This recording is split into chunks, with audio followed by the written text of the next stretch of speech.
omulanga ogw'omukulu chairman wa tiimu Kawumbi Abaho Frank okubanga abayise okwaniveiringa omuyimbi we nga muyingiza management empya Rahma Pinky era nange ensonga lwaki ndi wano ensonga ebalese nange yekoze eki nange ensonga endese okwaniveiringa omuyimbi omupya nga ayingira management empya Rahma Pinky ne manager omupya Abaho Frank.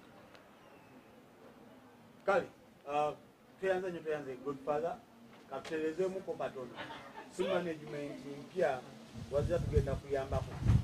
Balaba mwenna kansoko okwenenya olw'obudde bwamwe bwe tubaliridde. Twabadde bakubeera wano sawa 10 naye tulaba obudde bugenzeemu. Amanya n'eddoboozi nze Calvin Kayanja ku lw'emirimu emirala naye saawa eno nze mwogezi wa tiimu Kawumbi. Tuli ku nsonga wano eya Pinky era nga ntambudde ne mukama wange Abaho Frank okulaba nti tubaako ettaffaali lyetussa ne bye tugenda okwanjula olwaleero ku kaliya ya Pinky n'ensonga y'okupromotinga music we.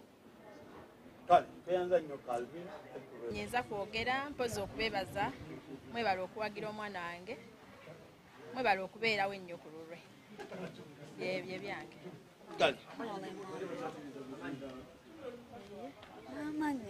Amanya Jalia Nabs. Jalia Nabs tuyanza nnyo tuyanze.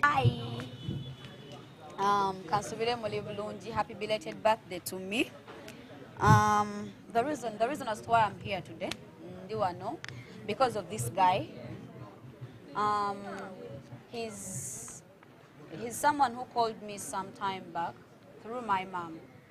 Nagamba mami wange baba debo ba mikwano, so he's like, I love your daughter and her talent, and I'm not really into the music industry, but I'm someone who wants to be there and be like a father to her in the industry.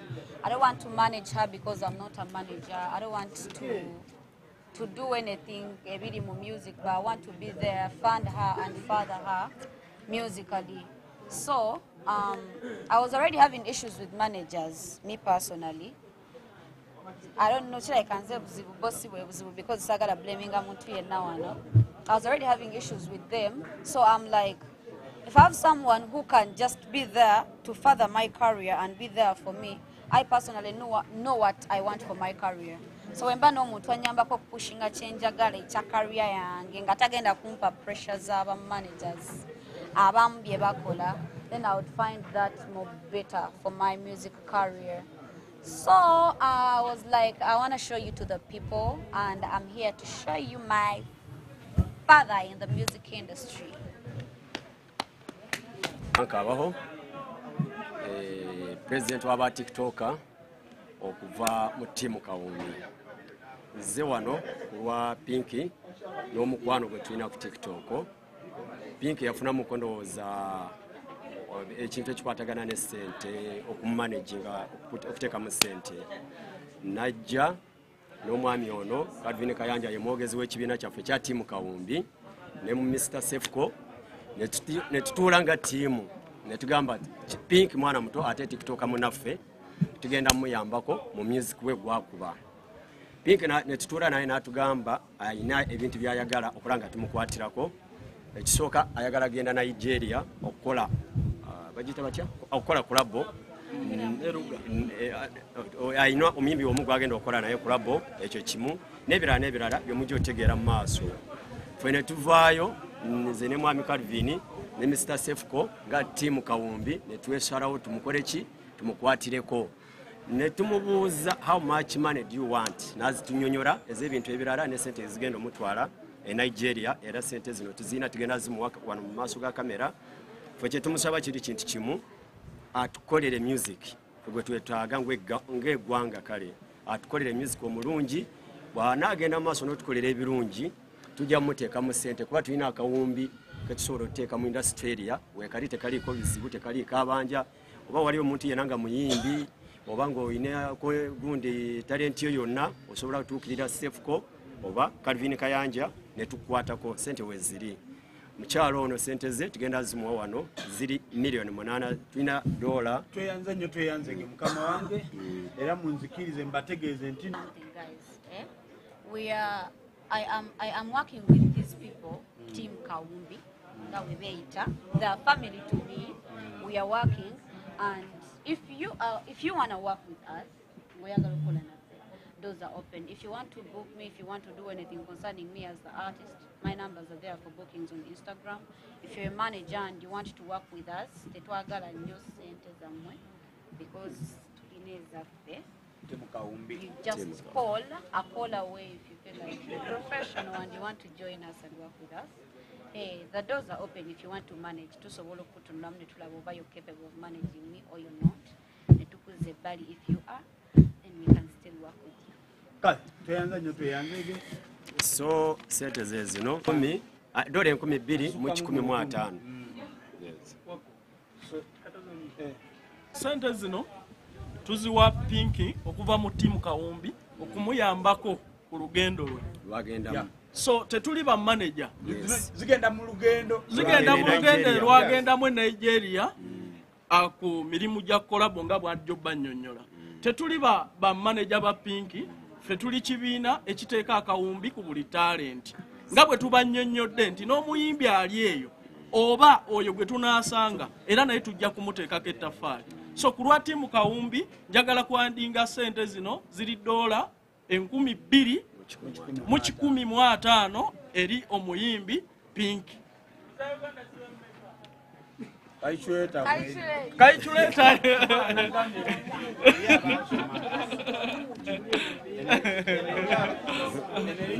tweyanze nnyo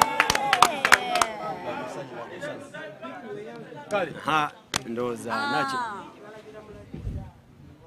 Njagala kuyitako. Lwaki temuteka nenjogera? Badai, ndeke jogere. I would like to thank Team Kawumbi. Mbebaza nnyo to put something on my music journey because when I called out to them, nembagamba kye nali njagala ng'omuyimbi, nembagamba aji yange gye nalina nti mpulira njagala nnyongereko ku career yange bwenti ne bwenti. Tebangamba nti ata akiri too expensive oba ki. They were like, kale tuweemu ennaku sente tujja zikwa. Era mukulu Frank, I'm so grateful to you that at least you're there to help on my career and put something, a contribution on it. I don't take it for granted. So naffe kyetukusaba nga TikToker oba bannayuganda tukusaba otwe music amalayo kyekyoka kyetwagala sente weziri noboba tu kyetwagala okugamba toddamu okukolera video Uganda yonna yolimba olugendo ofuluma nga lupya noonya ensi gy'oyagala tugenda kuwanga sente ogenda okolereyo video tujja zifandinga naye nga tukoledde video mu Uganda. Ofa naye bajongeddeko kale tweyanze nnyo tweyanze. So mumbeere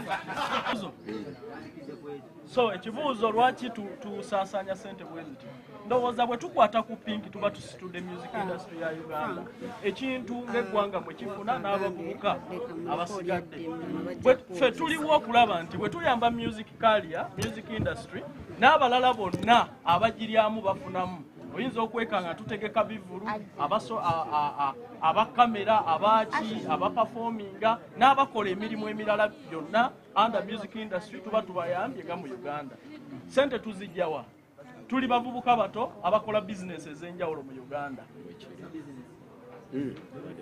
So essaawa eno tuli mu kya promotinga muyimbi bwe tunaayita amawulire ku kyokulanga businesses zaffe ndowooza nagwo gujja kuba zino zi less than 10 million.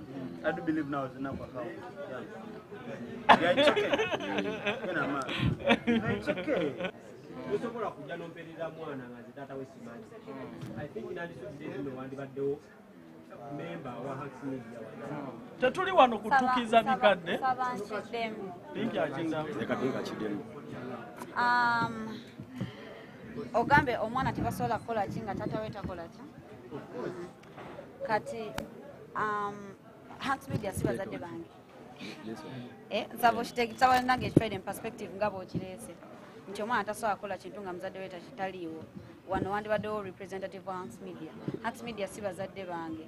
Nina nina personal agreements ne Hanks Media on how they should run my music and everything, and nina full rights on me personally as an artist and my music. So bo balina party yabwe gye balina okuhandolinga, nange nina party zange ng'omuyimbi ze handlinga, era nina full rights to make all the decisions on my music and everything I want personally without any consent from nobody.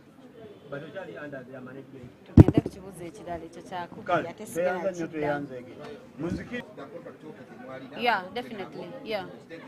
But with what we know contractually all about music, right? It wasn't even a contract, it was a gentleman's agreement. Still, Yes. it was music. Remember Yeah, I'm talking- definitely, music. It was about music. And these people are tapping in your music, but I'm in a music, Yeah. Yeah. Which the agreement you had with Hanks, Uh-huh. which they Yeah. we're talking about music. Yeah. Where are the representatives from Hanks? Initially, Let's not just listen, listen, okay, it's like this. Hanks Media, ina projects zange zerina okwasaganya. We agreed on certain projects to work on, and I can do other projects with any other person that I want without their consent. You understand? the gentleman's agreement had a limit. Definitely. Wadde njagala nziremu. We have a lot of limits. No, I mean, gentleman agreement yaggwako with the Hanks. Ekijja kiddamu. Ekyaliwo. Ekyaliwo.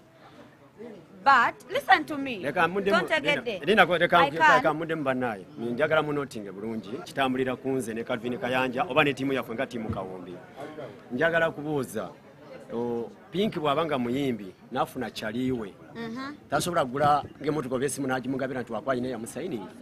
Kati lwaki mubuuzebuuze ebifaanana bwe bityo?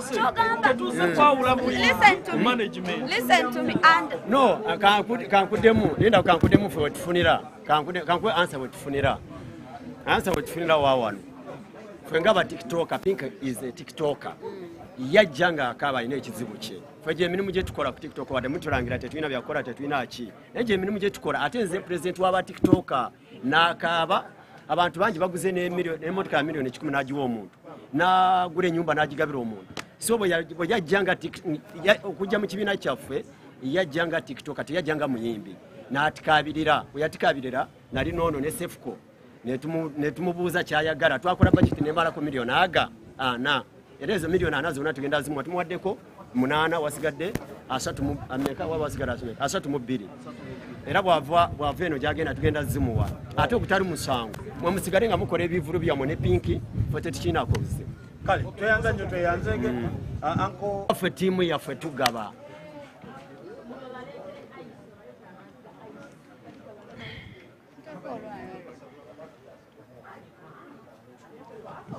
Tulawo kyakala. UG alwa mpitana ne UG. Yes. bana echumi ali busy. UG jangu osembera wano noba osigala ng'oyimiridde wano. Era Wano basindisibwa omuntu wa Hanks Media bannamawulire bo wano emabega. batiimu Kawombi tuyamba omwana nga muyimbi ng'atutuukiridde, tuyamba omwana ng'alina content omulungi bino bye bakola ku TikTok. Era omwami Jose Chakala alina show gye yategese mu nnaku ezitali zaawala. Era ttiimu Kawombi right now tugenda muwa ssente. Nakyo mugenda kitubuuza, sebo olina ssente meko zimpeera omwami ono zimuwe. Fwe kasitujja n'otutuukirira tukuwa ssente zaffe obutali musango. Tugula zitebo ne bwe tutatuulako. Zimuwa zikwase Chakala. Zikwase Chakala. Zikwase Chakala zimukwase.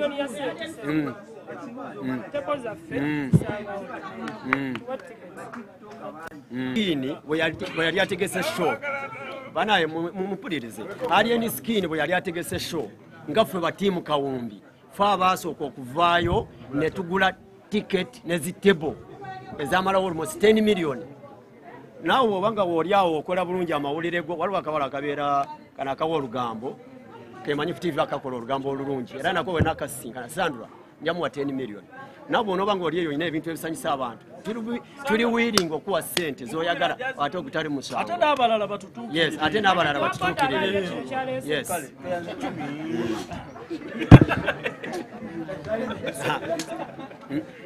mukyalina kyemubuuza bwe yali ategese ekivulu kye lwaki tiimu Kawumbi yasooka okumuteekamu ssente kati gwe si musango omuntu okuyamba munauganda tetwagala kubanga managements endala muze mulaba abamanaginga abayimbi bangi babafudde bakyala baabwe ebyo tetubyagala twagala kukwata ku kaliya oyagala kukola vidiyo oyagala kukola kino tukutogende n'omukisa ogase eggwanga nobaotadda waffe tetukiina mukimanyi bulungi nti alina management fe tupushinga ekyo kyeyeetaaga mukadde kano tetumanyi byalina byakola nabyo anda likodilebo naye fe tupushinga request ye n'abalala muteekeemu request tuliwo kuyamba ku music industry on behalf omukisa guno okubeeyanjira abantu tabiga extra media zavugiddewa wanu era ntwala omukisa guno okwebaza buli munnamawulire wonna gy'ovudde mwana n'ojja osaleko wano ku lw'omulanga